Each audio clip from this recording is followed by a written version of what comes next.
Well, good afternoon, everybody, and welcome. I think this is one of the last sessions for today. So thank you so much for coming. My name is Latin. The only reference that I have is a Swedish soccer player that plays now for LA Galaxy. He's a little bit crazy. I love him. I think he made it like MVP for MLS, if I'm not mistaken, or something, or at least he's got the best goal. So I'll be talking to you about simplifying Microsoft architectures with AWS services. I come from a very long kind of Microsoft background before joining AWS, and I've been with AWS for about 3 years or so. I worked with various Ranger and research teams and so on in the past, and I'm very passionate, being very passionate about AWS as well. Being originally myself from South Africa, where I don't know how many of you know or don't know, South Africa basically is responsible for AWS in a way. That's where AWS was started, in Cape Town, by a team of South Africans. So now I'm here. I live in Orange County, in Irvine. These are some of my interests, and let's jump straight into simplifying those architectures, right? So more on this thing, I'm going to go through a lot of the concepts and the story around how we see and how we try to simplify this as much as possible. Hopefully, by the end of this presentation, you will see that Microsoft is a first-class citizen on top of AWS, that we are open to it just as we are open to anything else, impartial and agnostic, and that we've designed and created many, many services to help make that happen in many ways. I will go over a lot of concepts, so I do expect you to kill me with questions at the end of this. so at the end of the session, please come forward, and I am more than happy to dive deep into any of the concepts and any of the services that I'm about to go through. Okay, so first things first, let's see how we can simplify infrastructure and our infrastructure environment. So one of the first ways on how we're simplifying infrastructure, and this is all, not just coming from, being a solution architect, but also being part of professional services for many years, for AWS, and also, working on with different clouds in the past before that. This has been always kind of fairly kind of straightforward and, given way on how you kind of branch out, not just to different clouds, but, different data centers and stuff, in more kind of global deployments and more national deployments of both infrastructure and solutions. So the common patterns, it was the shared VPC pattern that we were priming for the longest time. Basically, it meant having replicated services that are sitting in one VPC, and then they branching out by means of VPC peering to other VPCs, right? What is great and not great about that? What's great about it, it's establishing a VPC peering thing as long as you basically, got your routing right as well as your CIDR block ranges right, and there's no conflicts between them. It's pretty seamless, right? Setting it up is pretty easy. However, your network in this case does not have transitive properties, which means A can't see B, B can't see C, but ABC can see the middle one. And that's been great for all the things that needed to be shared, like Active Directory, System Center, common SQL farms, and as well as SharePoint farms and things like that, and as well as any other shared solutions, exchanges and the likes, and so on. We've had then an option of more a transitive, network setup by means of transit VPC, and that basically involved, putting two CSRs that are, two router appliances, for availability resilience, that kind of routed traffic to all the VPCs. It wasn't the most elegant solution. It reminded a lot of the old data center solutions. That's why we kind of disliked it. It also meant that you needed to kind of go ahead and reach out via public subnets to other VPCs in order to connect to them. And also, it really meant what kind of instance types you were using to run those CSRs in, those router appliances, the cloud routers, like Cisco ones and all that. You have, if it was limited by bandwidth, if the bandwidth increased and it was limited by the actual instance type, then you would have to kind of, fail over between the two and increase instance types and stuff. But if you guys have been looking at our announcements of some great things that we've just introduced, we now have AWS Transit Gateway. Awesome stuff, right?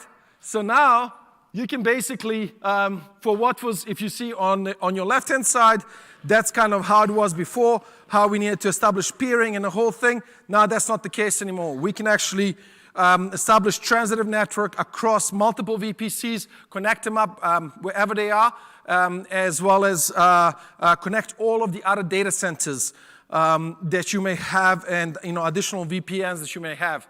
Right now, we do not, it is available for you to use and configure today, and I encourage you to go ahead and do so. Right now, we do not have support for Direct Connect, and that Direct Connect support is coming in, I believe, in January, well, early 2019, so almost there. But right now, you got the network that establishes across. It has up to 50 gigabits per second burstable speed between all the networks, and it outputs all its logs as well as the all the flow, VPC flow logs and all of this sort of stuff to CloudWatch. So you have fully kind of integrated environment as well in AWS. It's very easy kind of to set it up and advertise it to accounts that you need to share it with and all this sort of stuff. So I encourage you to check it out. If you check our Twitter feed and all that, you'll see that we already pushed out actual blogs on how to have it set up through the new AWS Resource Manager. So where do we start from? So every time with every kind of deployment and cloud deployment, doesn't have to be specifically into AWS. First things first is that a lot of Microsoft workloads are very chatty, and they need to have domain controllers very close to them. So its first thing is about actually pushing out domain controllers and extending your domain, into the cloud. In this case, into AWS.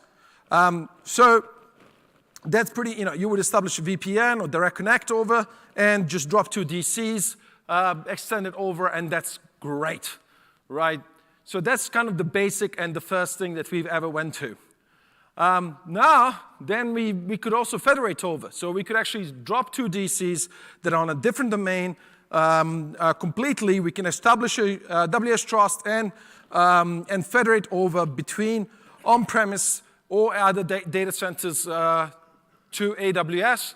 And now we have, also, and I'm going to speak more about that now, Managed Active Directory, as well as AWS SSO to provide that federation over. So before we were doing with ADFS, as you can see, and that's not necessary anymore with the AWS SSO, which has both pre-integrated authentication into a whole bunch of other web, cloud applications, and also it obviously works with all the SAML ones as well.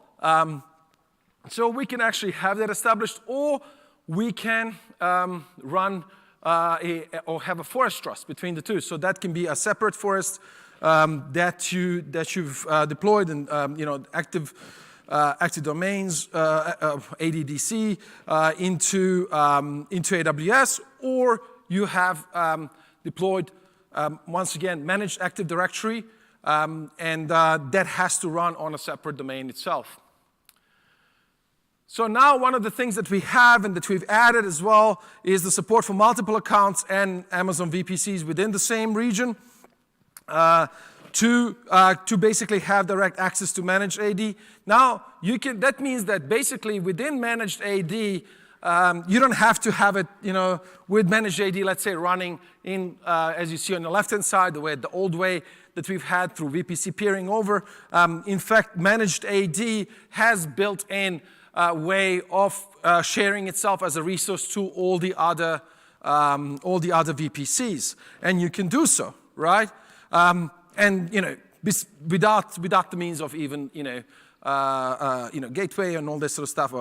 So that's kind of what we offer now. That has been released, I think, a couple of weeks ago, if I'm not mistaken. So what are the key features of our Managed Active Directory and why you should consider it? Well, basically, it's a real Microsoft Active Directory, full-blown. We even support extended schemas and all that, which probably only if you're an Exchange user, you're probably going to take advantage of that. It has full trust support. You can have one-way or two-way trust. It has group policy support. It supports, obviously, multiple accounts and Amazon VPCs, which I mentioned just now, what we've released not too long ago, as well as seamless domain join. So it's well integrated into the rest of the services, and it can work really well with any of the instances that are domain dependent that are coming up for seamless domain join itself. What are the other things? It can be a single directory for all your cloud workloads. It's highly available. We take daily snapshots. We pipe our logs, all of that, to CloudWatch as well. It's fully integrated into the full environment. Not only that, you can actually, same thing we do with RDS as well, our managed SQL Server, as well as other managed databases that we have in there. And you can actually create events on that, and you can automate based on those events as they come through. And we also offer federated access to AWS Management Console, right? So that comes kind of out of the box with, and that does require to have a two-way trust between your on-premise AD and obviously Microsoft Managed AD on our side. So we've had a lot of questions and all that kind of working with the Microsoft community around customers that do have Office 365 and Azure workloads, and kind of how can they take advantage of that, and how can they take advantage of the of all of their resources and services that they're running, because most of the majority of their infrastructure they would be running, in fact, in AWS, but they do have Office 365. It's easier for them, depending on the use case, obviously. So basically, you can. Normally they would have an on-premise Active Directory that goes ahead and establishes a trust on our side, and then that will enable authentication, authorization, whether it's to other instances, whether it's to other managed services, or or other business productivity services. I don't know if you've known of all the ones that we have, such as Workmail, Workdocs, Workspaces, and so on, as well as QuickSight, which is our awesome, self-service BI service powered by actual Spice engine, and things like that, right? Now it actually works also with our managed with our machine learning offering and so on. But there was kind of more disconnected way. But with introduction of AWS SSO, right, or ADFS in the past. We could actually federate over directly to Azure AD and 365. And that's one of the pre-integrated offerings from AWS SSO, AWS Single Sign-On. So what is this AWS Single Sign-On that I've flashed in front of your eyes a couple of times already, right? So let's start off with AWS organizations. I really implore you to check it out. This is something that our customers love. This is something that is fairly popular. Organizations allow you to manage multiple accounts and policies for those accounts, from a single way, so on a single console. So basically, you can have different organizational units, and those could be mapped to different roles of people that are doing, like development, task, production, and so on. And you can kind of manage accounts. You can assign different people and so on. So the challenges before were, well, how are we going to manage these not just AWS accounts but also numerous credentials? How are we going to access those business applications, and how hard is it to set up? Because we have to use something like, a lot of our very valued partners and solutions like Ping Federate and Okta and so on. They're great, right? But some of them, like Shibboleth and ADFS can be a little bit more challenging depending on that. I don't know how many of you have used Shibboleth before. That's an open source platform for the federation. Every time when they go to a new new version, it's like it's a completely different install. So the way it works, it's a bit of a nightmare, but it works pretty well. So AWS SSO works directly with organizations, and it does require you to have a managed AD as well deployed. So you create identities and all that in managed AD that then they get federated and roles get created for access for users, both developers, right, from an API CLI perspective, as well as console access to different accounts, but also to many, many, many different pre-integrated pre-integrated cloud applications out there. And I do have a list of them, to be honest with you, but the list is actually much, much bigger than what I have that's on the next slide. So it does connect to AWS organizations. It does allow you filtering by OU, basically mapping organizational units, and does have automatic single sign-on support for AWS accounts. It is centralized, allows you to centrally manage all of that, and define, apply, and reapply permissions, right? And this is just about half the list of different other pre-integrated, commonly used cloud applications. So you'll have everything here: Zoom, Slack, For.me, Smartsheet, Kudos, Liquid Files, Domo, Dropbox, Box, Office 365, Tableau, New Relic, so Salesforce, of course. So there's a lot of GoToMeeting, GitHub. So this thing just got G Suite, of course, as well. So all the, Google productivity, not just Microsoft productivity tools and all that. So this thing is much bigger than it's shown here. So check out our pages, because I couldn't fit everything in a slide.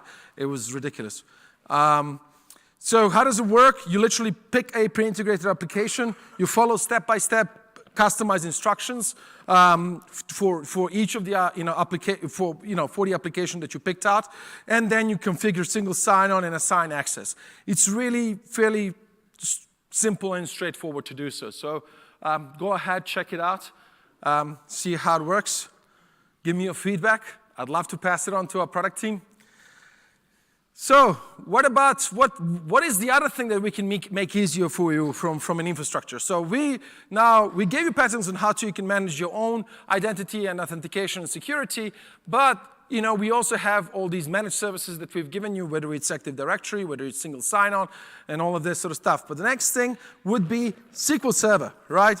So we have Amazon RDF for SQL Server. So if you want to if you don't want to worry about scaling high availability database backups, DBMS patching, DBMS install and maintenance, leave that to us. We will gladly do so, right? Now, this thing is running on fully blown, always-on availability groups, right? You can configure all of that, how you want it to run and all that, how frequent you want backups and all that. The logs are being sent to CloudWatch. You can actually subscribe to events. There's a whole bunch of things that you can do. We keep on kind of expanding as well around the things. If you think about what is the, what are the limitations? Think about the limitation in the sense that what would be, the bare minimum required for this to be a managed service, such as, we need to kind of have, unique access to obviously the nodes that are running and the services because we are responsible for them. However, you can do whatever you like. And for the things that do require system-level access, we did create a whole bunch of store procedures allowing you to actually execute. If you need to kind of run something against MasterDB or something like that, you can do so, right? Which is pretty cool. Including making backups and a whole bunch of other things. And obviously, things like if you have, store procedures that want file system level access and anything that wants the file system level access, that's out of the whole thing. However, everything there is something that, kind of fits most of the scenarios and is extremely popular with a lot of our customers. You can just as well run SQL Server all by yourself on EC2 and make it very easy to do so. Yes, you are responsible for scaling high availability database backups, DBMS patching, and a whole thing, install maintenance and OS patching. But quite honestly, you can actually use AWS System Manager, which I'm going to be talking about in about half an hour, I think, judging by how much is left. You can actually automate a whole bunch of these actions. And on top of that, you can use AWS Quick Starts to launch a fully blown always-on availability group running in AWS, fully configured together with Active Directory already set up. Or you can use the managed flavor of Active Directory if you want to. It's just a flip of a switch. If you right now put in Google AWS Quick Starts, and on the first link that you click, you scroll down to find a SQL Quick Start, it will set up this, what you see right now in front of you. 3-node, it's effectively a 2-node always-on availability group in full sync mode with auto failover with a third file share witness. And it will run as part of the same WSFC cluster across these nodes, allowing you to switch over. All you have to do is just restore whichever database is and start replicating, right? This has been basically a way that we've been performing migrations as well for a lot of our customers. It has been a way also for our customers and partners to go ahead and extend to multiple different regions, right, in order to, alleviate things like, what you can't do nothing about, like latency and stuff. Like, that doesn't really matter. Even if you have straight latency, all the way to Japan, you still, or to Mars itself, it's still going to take you 13 minutes to reach Mars and to come back, right? So in any case, not that we're going to be replicating SQL to Mars, but you get what I'm saying. So you can go ahead and you can do async replication over. We would literally just stand up, application and web service on the other side, and then do a cutover between the two environments. So this can be two regions, or it can be a data center and a region. And this was a very effective way for us to start off with our customers with using AWS as a DR site, and then fail over completely to AWS and decommission both the servers and the data center for our customers. But one step forward, this is something that has been very, very popular, and more and more so. With 2016, well, specifically with 2017, SQL 2017 SKU, you can actually run always-on availability groups on across Linux, specifically Pacemaker. In fact, I've done a video showing you how to configure that in I think videos that are just about to get released. Specifically. So if you follow me, I do have my Twitter. When it does come out, I'll share it on Twitter. So basically, you can, 2016 gave us distributed always-on availability groups. First of all, for those of you, how many of you know what availability groups are? Oh yeah, pretty much everybody, right? So that provides you with a nice redundancy, availability, and replication to different nodes. Right? Distributed always-on availability groups allow you to actually establish two different availability groups and replicate between the two. What does that mean?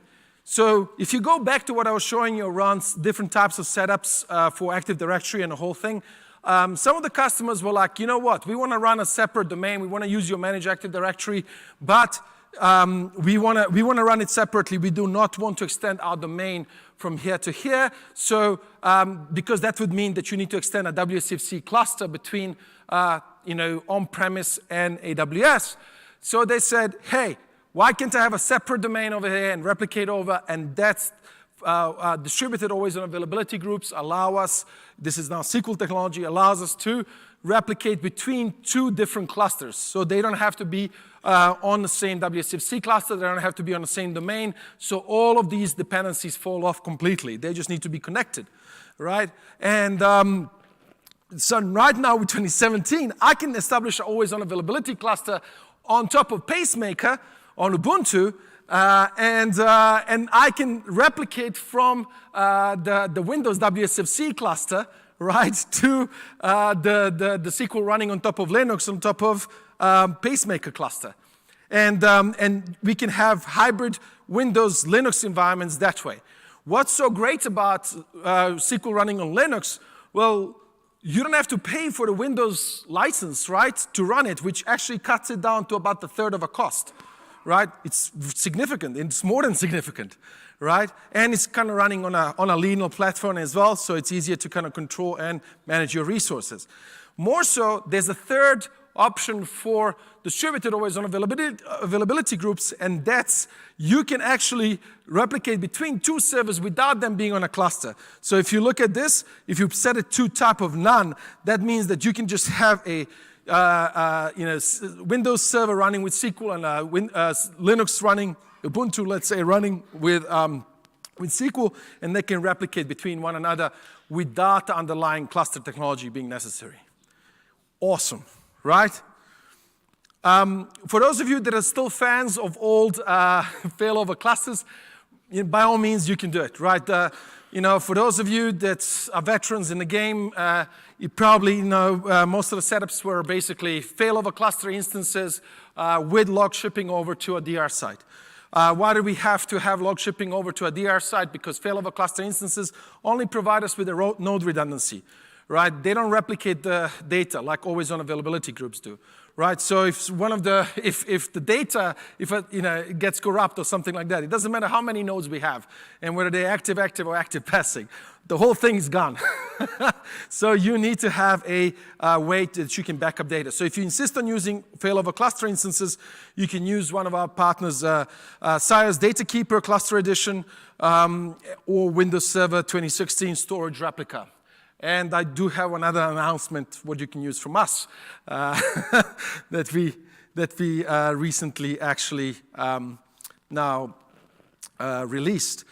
So if you look at how running all of this that I was telling you about, and how does it look like, right, as a complete picture, from what I showed you from the beginning, kind of to the end from an infrastructure perspective, you can see, you can have your VPC, that is running, that is connected either via VPN or Direct Connect. You can choose whether you're using Managed Active Directory or RDS SQL as your managed service on our side, and then obviously you would auto-scale, both the application as well as web front-end service. You can have internal, external, classic ELB and obviously application load balancers that provide you with the 7 layers of protection support. NAT gateways will allow you basically with routing for any of your servers to pull any updates that they need if they need to. You don't need things like proxy servers or bastion servers anymore, thanks to things like System Manager, and I'm going to elaborate on that later on in about 20 minutes. And you can obviously take advantage of, obviously, web application firewall, AWS WAF, as well as CDN, our content distribution network through CloudFront, and services like AWS Shield for DDoS protection and all that. And now we do have also the global Accelerate service that allows you to effectively shift traffic based on where the people are coming from CDNs to the right kind of region, based on literally on the geographical source of the users that are trying to get to your application. So there's quite a bit of advancements. We do have things like Cloud HSM as to provide hardware level support. You can encrypt both all the servers as well as data. KMS is used for kind of encryption at rest, or you can use on a database side both KMS as well as transparent data encryption, TDEs, for encryption at rest. You will see that our managed services are all like PCI HIPAA compliant. We can achieve compliance with the rest of the architecture following, obviously, the compliance rules and setup the way, and as well as our well-architected framework, if you guys have looked at it. There are a whole bunch of services I will cover now as well that make monitoring as well as DevOps and development easier for you and your developers and your ops people. So let me go forward. But before I go, we have just announced Amazon FSx for Windows File Server.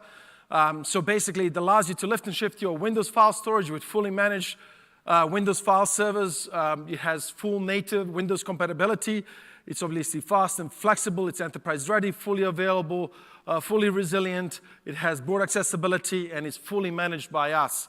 And what do I mean by saying native Windows? Well, it's using NTFS on native SMB 2.0 to 3.1.1. It integrates directly with Microsoft AD, and it supports Windows ACLs, as well as DFS namespaces and DFS replication, right? So that's another thing that we've done for our Windows native workloads. And of course, everything now can take care of the shared storage, right? We've had EFS before, but it didn't have Windows compatibility. Now this is specifically launched for our Windows customers. So how do I simplify deploying all of this? So you say, Zlatan, this is all great. Look at all this amazing, easy, managed. Nothing is easy. Don't trust anybody who says it's easy. This whole infrastructure and all this great stuff and all these services. Well, basically, you still do that through CloudFormation. CloudFormation, we've done quite a bit with CloudFormation to extend it to work across multiple accounts, even in multi-region aspects and all that with different stacks. You can also do that. We've done that automation before that with things like step functions and all. I do understand that there are people that like different things like Terraformer. There's also, from my friends from HashiCorp, there's also open source projects like Troposphere. I don't know if you looked at it, but you programmatically can build it out. But basically, for those of you that know, you know what AWS CloudFormation. For those of you that don't know, that is a schema-based, explicit language for defining your infrastructure completely, as well as all the dependencies that that infrastructure may have. For the most part, CloudFormation is smart enough to figure out that, what its dependencies are. It can roll back the entire infrastructure when you're done with it. And you can, obviously, it's really good to segment and segregate different layers of infrastructure. So I would separate, obviously, network layer to security layer, to data layer to application layer, and have those separately deployed with different things. It does allow you to store this like it's a piece of code, and then to run updates with it. So any change, CloudFormation is smart enough to figure out what the diff is between what it's been deployed before and what it wants to deploy now, and deploy only that and roll back that in case something happens. You can obviously establish stages through CFN in it, and you can actually, for your servers, and you can embed things like PowerShell and all that to be executed as part of what you would bootstrap to those servers. And you can also define, like I said, the stages meaning that you can restart servers, then rerun again something, then restart them again, then rerun something. So it's quite extensible on how far it can go. If you go and check out that SQL CloudFormation that I showed you from a quick start, that's a free CloudFormation. All the quick starts are free CloudFormations. You can learn and see how we utilize that specifically for, and use that specifically for a Windows workload deployment. A lot of these CloudFormations that you see, our customers have used for production deployments with very little change. So I implore you to check it out. And we keep on trying to add to that more and more and more. Obviously, all of this is, you'll see also links. When you click on them, you'll see the links for them in GitHub, and you can go ahead, which means this is open source. You can contribute to it, you can fork it, you can complain about it, you can do all these cool things, right? And we'll obviously listen. So now we've deployed all this great infrastructure and all that. And we had full freedom on how we want to deploy it. We could have used any of our services to do so. The reason why I'm showing you CloudFormation, you might have a preferred way on what service. You might have a Jenkins, you might have something else that you want to use to actually deploy it. And you can use, I'll show you later, our CDCI services as well. But let's now look at how we can migrate over. So there are many migration tools. So here I have many of our very valued customers, partners, ISVs that provide tools for each of these. So you can see I have it separated on discovery and planning, server and database migrations, data transfer, and application monitoring profiling. So look at our partners once again, but we also have our AWS Application Discovery Service here. We have our AWS SMS or Server Migration Service. We have our Database Migration Service, DMS, as well, which actually does direct and continuous migration, rather replication of data, allowing for very minimal downtime and very easy kind of cut over. And then we have things like S3 transfer acceleration. We have appliances like AWS Storage Gateway, which you can drop that will directly send all of your storage data from your data centers to S3. You can use things like Snowball and Snowmobile. How many of you have seen that? Right?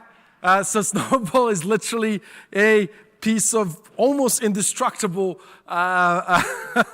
box that actually are hardware rather, where you can just store, I think it's something like 80, I want to say 80 terabytes of data in each. Basically, it's for petabytes of data.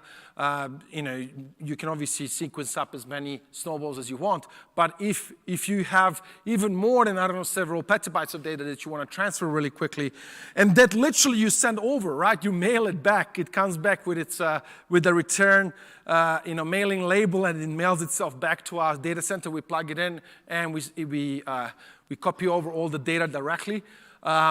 You can also have Snowmobile, which is a big truck that you can just plug in and do. And obviously, everything is fully encrypted. Obviously, only you have the keys to it, and nobody else can do anything with it. Obviously, you can track it down and all that sort of stuff. It's very quick, and it's pretty cool. It's a simple concept, and it's a concept that works. And then there's AWS Direct Connect. That's basically a leased line over. Showed you that in the diagrams early on. And customers use that for like temporary kind of boost of speed, right? To get over to transfer, up to I don't know, 10 gigabytes, lines over directly from your service provider directly to our data center, right? And we also support things like MPLS, depending on your provider, and then you can kind of reach out to that. I don't know how MPLS is now relevant with our new gateway service, but something to consider depending on your current infrastructure or your customer's infrastructure, right? MPLS has traditionally lower speeds, right? So it's a bit of a, but hey. Then we have, Kinesis and data Firehose. Firehose is basically still Kinesis, but it's more of a even more managed service with more integrations into the rest of our services. It's great for pulling out all the logs and data in real time and pushing it out to AWS, as well as anything else, right? Even media processing and other things. Then for monitoring, we do have CloudWatch and AWS Config, but our customers love things like AppDynamics, Dynatrace, New Relic, many others as they're coming through. So what is our kind of, what is our example migration sequence? A lot of you have probably heard a concept called landing zone. You have probably looked at our well-architected framework, I'm hoping. You've seen kind of how we prescribe how, cloud workloads should be deployed. So landing zone means that, full setup of the infrastructure that includes the networking, subnets, routing tables, setting up CloudTrail, CloudWatch, VPC flow logs, how they're going to be consumed, what's going to be used, and how system manager is going to be used, inspector config and all that. So then establishing security of it, right? How, which security groups are going to be used and what's going to be closed, what traffic is going to be allowed from a security perspective. Most of the traffic you define with your route tables and routing. And then first thing, like I said, we're going to establish Active Directory and manage Active Directory. Then we're going to extend SQL or establish replication via database migration service of SQL, or establish, distributed always-on availability group, or extend existing always-on availability group if it's earlier version of SQL that doesn't support distributed always-on availability groups. Then we will stand up those same servers on this side, bring them up, and mind you, they don't have to be running all the time. You can just create CloudFormation, bring them up when you need them. You can test it out as many times as you need to, and you can test out the cutover between the two. And then, hey, you can then perform, once you perform extensive testing and all this sort of stuff, and establish what your rollback is as per your runbooks and all that. And rollback is pretty simple, right? You're replicating data between the two. You're standing up the same environment. You can just roll back or cut over back to the same environment, or you just stay, obviously, on AWS. And then you plan a cutover, right? You ensure final replication and synchronization. You might decide that you want to switch some of the database to read-only, so they don't, there's no updates that happen at the same time, and the updates only happen on the other side. And maintain that rollback after cutoff if necessary.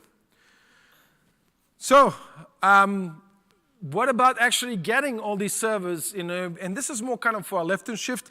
I'll be honest with you, we try to discourage some of this lift and shift because we want you to rather use this opportunity to refactor as much of your, legacy applications, your technical debt, your, all these monolithic applications that you have, and try to take advantage as many of our services and serverless services as much as possible, right? But you can use to migrate also all of your VMware as well as Hyper-V environments via AWS service, SMS server migration service. It's a HIPAA-eligible service. It's completely agentless. It can capture, as you can see, incremental changes made to on-premise VMs and automatically transfer them to AWS. It supports resuming failed replication jobs.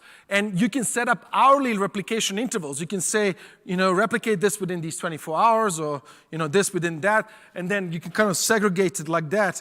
And then you have full management, obviously, an API and CLI access, so you can extend on it with any of the scripting that you want. You can migrate a group of VMs, simultaneously and orchestrate how you want to do this. And each replicated server volume becomes a new Amazon machine image, AMI or AMI, whichever way you prefer to call it, which can then be launched as an EC2 instance, right? For encryption, we use KMS to encrypt those, and customer master key CMKs to encrypt AMIs, providing basically all the benefits associated with our KMS service. But you supply your own CMK personal, so it's adhering to both your security as well as compliance standards, or whichever organization, let's say public sector, you may be working for. So we have this migration hub that kind of takes advantage and kind of orchestrates all of these services. So that includes the discovery service, discovering and existing applications and servers, then migrating through the SMS that I showed you, or any other tools that you may choose that we integrate directly with, and then tracking that application migration status. What does that look like? Looks like this. Basically, you can see exactly how many servers, which groups of servers are migrating. If there's an issue, you can actually see what that issue is. You can kind of, you can dive, click through and find out if there's any patterns to issues happening and things, and if there's something happening on large scale, and address that as soon as possible, rather than losing valuable time before you realize what's happening is something wrong is happening, right? And more so, what we recently launched is AWS Data Sync. So basically, that allows you to, NFS replication via Data Sync agent that is deployed as a VM and connects to your NAS or file system, as you can see, to your NAS device in your corporate data center, which will then do WAN transfer, accelerated data transfer over WAN to fully encrypted to AWS. Again, via data sync service to either Amazon Elastic File System or Amazon S3. So this is a new service that we have just launched to further help you with, with either migration or continuous replication of data and sync of data between multiple environments. So now we got the whole migration story, right? We got the infrastructure. We know how to provision infrastructure. Let's look at our developers. What can we do for them? So first things first, our code services, right? Starting off with Code Pipeline. Code Pipeline has been basically our service that we were using internally as Amazonians, and our customers have seen it and said, hey, why can't you extend this and offer this as a service to the rest of us? And we did so. So basically, it's an orchestration CDCI service that manages each DevOps aspect from source, build, stage into production, right? So how does it work? And you can kind of establish each of these steps, which can be sequential, parallel. You can have manual approvals and a whole bunch of cool things. So it works kind of separated into these kind of 4 stages. It will pull source code from AWS Code Commit, S3, and why S3? Because everything integrates with S3. Anything can send stuff to S3, and the event of receiving something onto S3 can initiate the CDCI pipeline. In this case, Code Pipeline. GitHub can be a source. Code Commit is obviously our hosted or managed Git service. GitHub and Amazon Elastic Container, ECR, the ECR registries for launching containers directly from our container registry.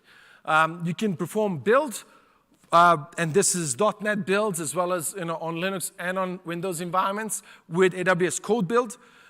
You can also use Code Build for testing and besides actually building packages. You can also use things like Jenkins and Solana CI. You can then perform tests here with AWS Device Farm. You can again use Jenkins, Blazemeter, Ghost Inspector. These are all third-party partners, SIs that ISVs that we support. Storm Runner Load and all that, and RunScope API. But we also have our services because we know some of our customers like things done the Amazonian way, as we say. And then from a deployment perspective, we have Code Deploy that can deploy both, not just to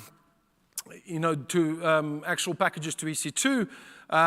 It can also do blue-green deployments, but it can also do serverless deployments and actual CloudFormation deployments. Code Pipeline itself can execute CloudFormations itself as one of the, within any of these stages, as you can see. And we can also use Elastic Beanstalk. I don't know how many of you have used Elastic Beanstalk. A few. It's a very easy way for .NET developers to create entire environments, including like database and instances and security and everything that comes with it, and kind of use it as a one-stop kind of deployment environment with the single click of a button in Visual Studio. But single click of a button in Visual Studio can also take advantage of Code Pipeline and any of these services. Service Catalog, and then obviously Amazon Elastic Container Service. And now we support, as a new thing, blue-green deployments on Amazon Container Service. So we support blue-green deployments for EC2 instances. We do support blue-green deployments for containers, and we support blue-green deployments through Code Deploy for serverless services, for Lambdas and the like. So what does it mean? Blue-green basically means that we can bring up another environment parallel to the existing environment, copy exactly the same environment, run all the tests. Once it passes, then we can start draining traffic from one environment and releasing it into the other environment. Not only that, we support canary deployments, which means that if you're not sure that your Lambda is going to work or something with your serverless, you can actually kind of release only 5% of the traffic to this environment and then incrementally change it until it switches over completely, right? So you can define it fairly quickly. Now, we can do that with any type of workload you need. And that's really taking advantage of the cloud to the fullest.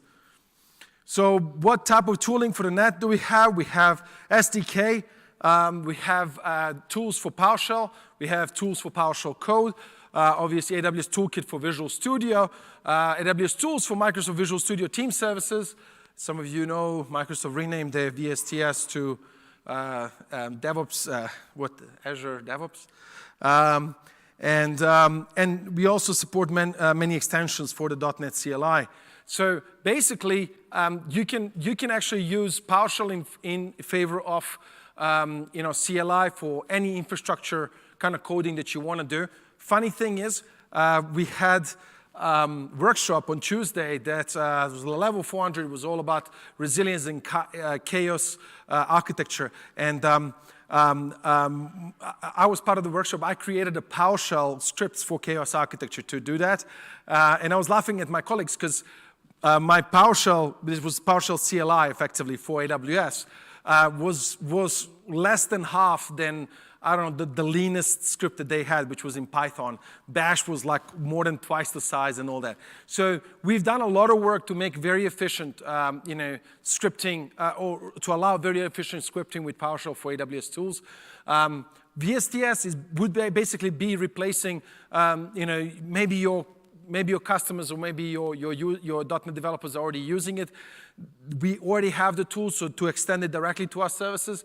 Visual Studio, last but not least, as you can see, fully integrated with our environment. On the left-hand side, it will allow you to choose profile as well as region, and then you can have access to all the services, right-click and do whatever you like. You also have things like one-click deployments of the solutions, as well as a whole bunch of templates for different types of solutions. So it could be solutions that take advantage of our AI services, solutions that take advantage for creating Lambda, for creating normal EC2 deployments that want solutions that you want to containerize. So you just have to click containerize this. It will actually, you need Windows Docker to run actually on there. And it will containerize it and send that container out to ECR and deploy it to ECS as well. So everything, and it also allows you to create roles and security that you want to define, and all that through a very easy step-by-step process through a wizard. So if you insist on staying on VSTS, we support you there fully. If you want VSTS to be the key, or rather to be the one that orchestrates and not code pipeline, more than welcome to do so. We support, we have the VSTS tools, can deploy Lambda, can deploy out to code deploy, CloudFormation, Elastic Beanstalk, and so on. As well as take advantage of other services like S3, SNS, CLI, and also deploy things that I'm going to cover now. Run commands for System Manager and take advantage of System Manager parameter store. But before I jump over on the System Manager, I'm going to briefly cover the Elastic Beanstalk. I saw a few hands that only came up, so it means most of you haven't used it, or you can mention it to your developers if that's not your role. But we support all different versions of Visual Studio. It does allow you this one-click deployment. You can have a one-click deployment, obviously, to AWS itself without Beanstalk. But with Beanstalk, what's great about it is that you don't need to use the CloudFormation aspect of it. With Beanstalk, you can define the entire infrastructure behind what you want to deploy your code to, including your databases and security aspects and everything that comes with it, right? If it's authentications and things and users, there's quite a bit that you can have pre-created. So it kind of combines both your code and CloudFormation and infrastructure deployment at the same time. If you say, Zlatan, thank you very much, but that's so complicated, way too complicated for me. How am I going to now figure out how to configure this code pipeline and code build and all this sort of stuff? We've created AWS CodeStar. And what CodeStar is, we've created all common developer tasks that our customers are working on. And we keep on adding to this thing. You can see you can kind of select what do you want to create. You want to create web application, web service, static website, and you can choose which programming language. And you'll see that we created many, many templates for many different projects. What this will do, this will actually create the full CD/CI pipeline for you. It will actually configure all of it. It will seed the project with a test application, .NET application. So you literally can just swap your code with the test code that we've put in quite easily. It will integrate with Jira. You can create your entire project team and add projects, project members in it as well. Assign them roles and tasks and all this sort of stuff. And it will have like a full dashboard showing you all of this. So it's pretty awesome, right? It will allow you to actually see full end-to-end and kick the tires of it, understand, and change it to whatever liking you need to have and all that sort of stuff. So it's pretty cool if you're starting off and just learning. So what about the architecture? How can we actually simplify .NET architecture that is being built? So I already mentioned that we can publish containers out. It's kind of very two easy steps. You can just say publish a container to AWS. It will then take your application, create a Docker file for it, and then publish it out to the container service cluster that you choose, and to ECR, right, to store it over there. What does it take to run things on ECS clusters? So basically, ECS cluster, and I'll mention EKS as well. I work quite a bit with Kubernetes. I don't know how many of you are Kubernetes users versus ECS, but it's really, tomato, tomato. You have container instances that are actually running that need to. So what we would do, we usually segment different EC2 instances based on, instance types like those that are memory optimized, that are compute optimized, that are storage optimized, and all that, depending on the type of services that we built in containers that we want to run. And then task definition basically has information about defined Docker image, memory, CPU, as well as placement strategy. You can say to which, you can create affinity for specific servers that are in the cluster, and you can say where you want which a container to be deployed, to which groups of servers within that cluster. So you want to compute optimized servers, or you want Windows servers, or you want Linux, or you want memory optimized and all that, and whatever other classification you want to use within your cluster, right? How you want to create that affinity. And then task definition contains multiple container definitions, so that allows you to deploy a fleet of containers. Once again, the registry is the one that keeps all the container images. Services can be long-lived, or they can be batch services, but we also have AWS Batch, which you can use, that is an overlay on top of ECS that allows easy batch execution of containers that you may have. It integrates very easily with the rest of our services, such as it can take advantage of the load balancer and everything. For the most part, the way ECS works is that it assigns ENIs, elastic network interfaces, individual ones to individual containers, right? That however, limits the number of containers that you can have running per host. The way EKS works, managed Kubernetes service, is that we use secondary IPs that we assign to pods. Right? That means that you can have many more IPs assigned to a single host, and in that sense, I don't know, you can have like up to, I think, around 750 or something pods per. Not that it's necessary, not just you're probably going to be running so many on a single host, because you're always going to have multiple worker nodes that are running across. The way Kubernetes runs behind the scenes, you have your etcd servers and your master nodes, right, that are spread out across multiple availability zones. They need to spread out across 3 to achieve quorum, and as such, and then you have worker nodes that can be in each of those, and obviously Kubernetes manages that orchestration. So the quick one on Kubernetes is that Kubernetes, you can take advantage of Kubernetes features and services. You can use their horizontal and vertical scaling and other third-party services, whatever the case is, or you can take advantage of our services. So you have full Kubernetes kind of environment that you can use, but you can also use use our services that will positively complement, obviously, or your Kubernetes deployed architectures. Fargate, if you don't want to manage anything about any infrastructure behind your containers, and you have a container, you want to deploy it, and you want us to worry about managing the container infrastructure behind it, you use Fargate to do so. Awesome way to do it. You just define what you want to use, how much which image you want to use, how much you want to, how much RAM and CPU you want to assign to it, and up it runs, right? Same stuff like this. It's defined through task definition, and it runs, except we run the container and everything behind it. Serverless.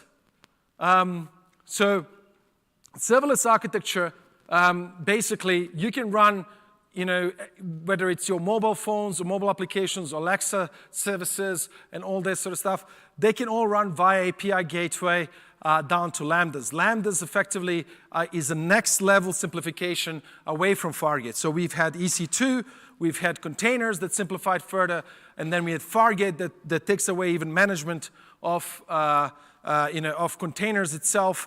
And then the next bit is Lambda, and Lambda, basically, you just write code. And that's all you need to do. You don't even have to worry about whether it's in a container or not, right? So with that, obviously, you can reach out to and take advantage any of our, also serverless services like DynamoDB, which is a complete self-service, as well as now Aurora, as probably you guys know from an RDS perspective. Elasticache has Memcache and Redis that you can take advantage of, and many other services that you can use. You can use step functions, which is your state machine workflows. Very easy to configure through Amazon markup language, which is basically JSON. And then you can use SQS. You can use simple notification service, SNS, which can talk to other services, as well as send you emails and send you SMSs even to your phone. So it's a great services for large-scale deployments.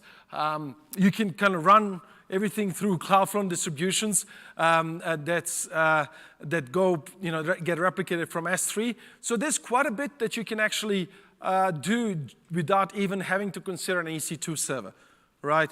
And to run it completely. So please do consider that. Why is that important? You don't have to worry about resilience, about availability, about availability zones, about regions, about all that stuff. You don't have to worry about, right? It's great. Something like DynamoDB has master replication across the world, right? You have you can take advantage of amazing infrastructure that most companies could not afford on their own.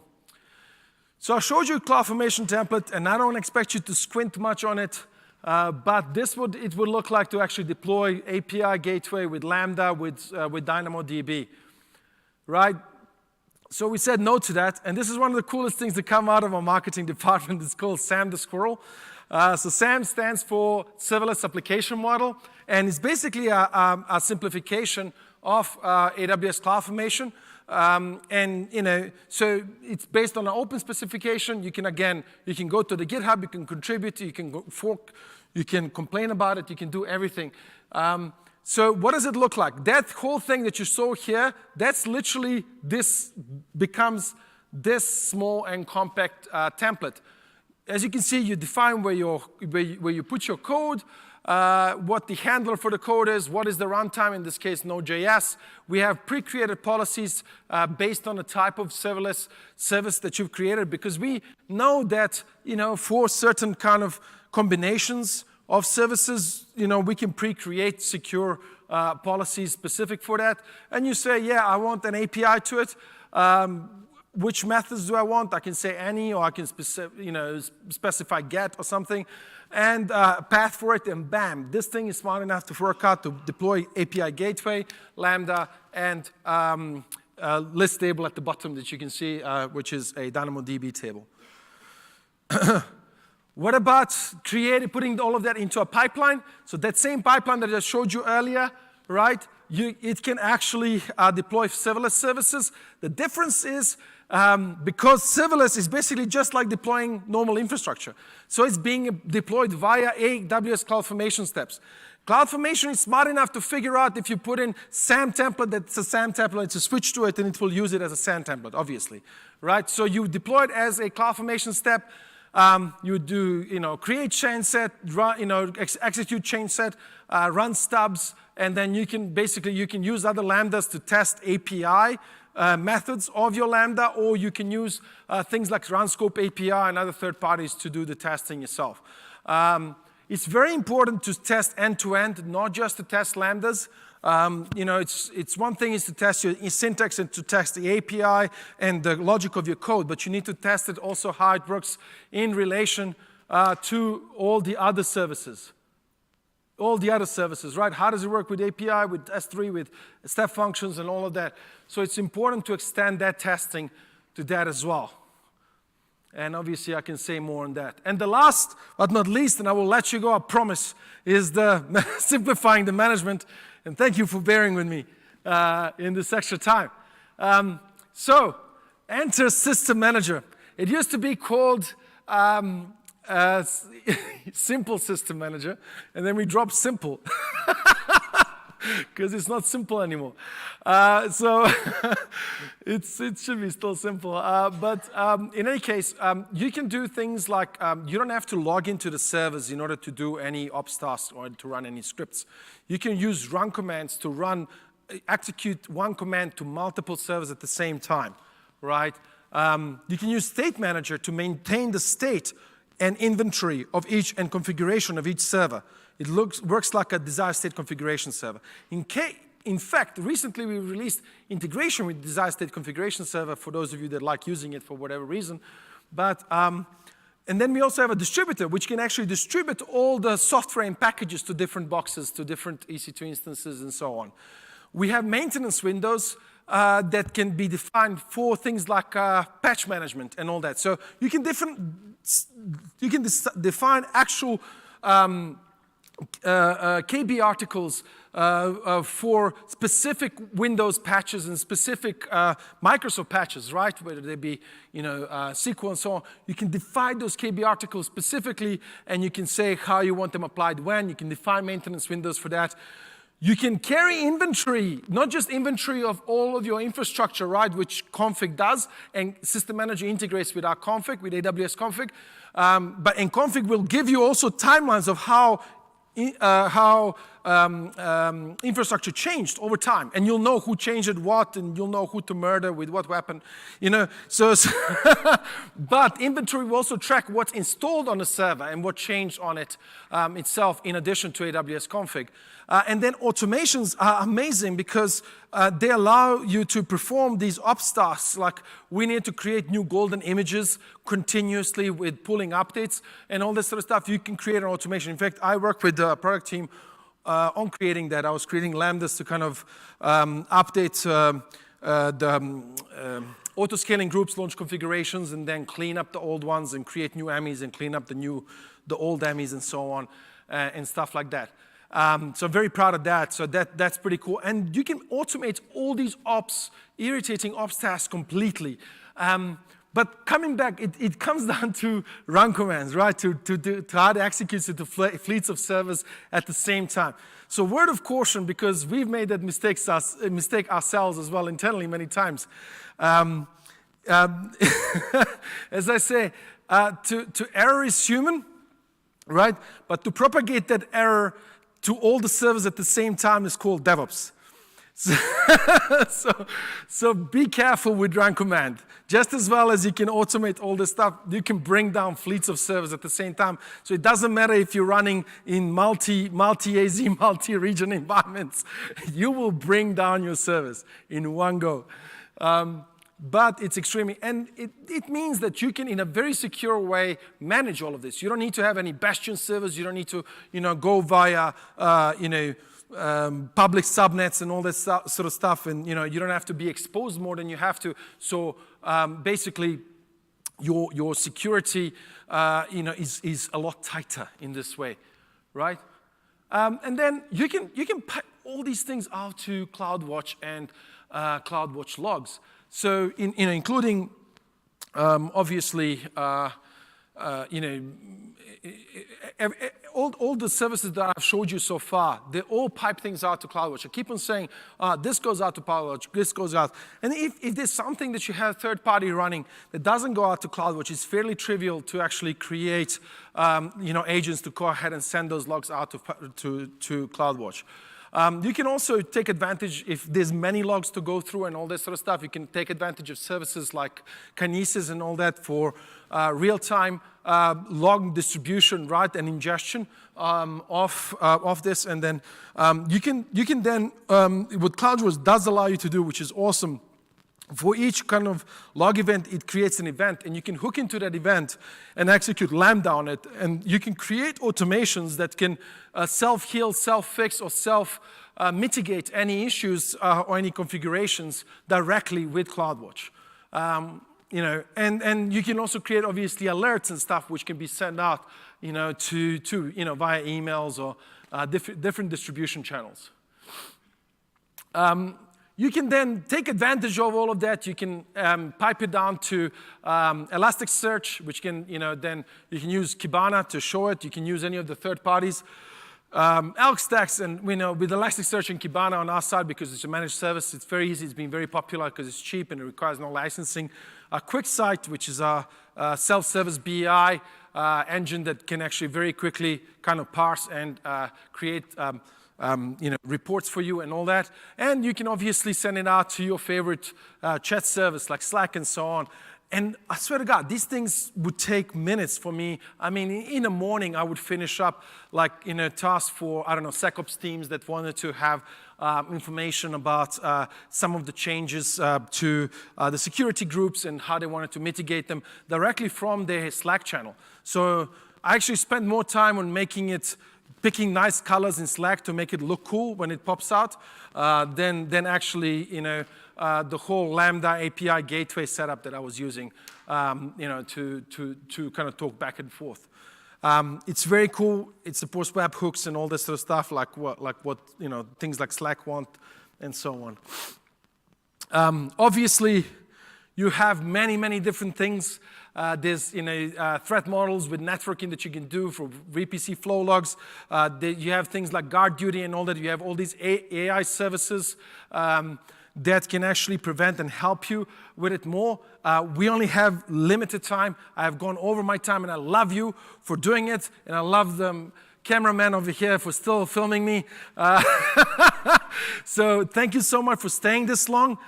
If you have any questions, come and talk to me. I'm very deep on all these subjects. I'll be more than happy to talk to you about it.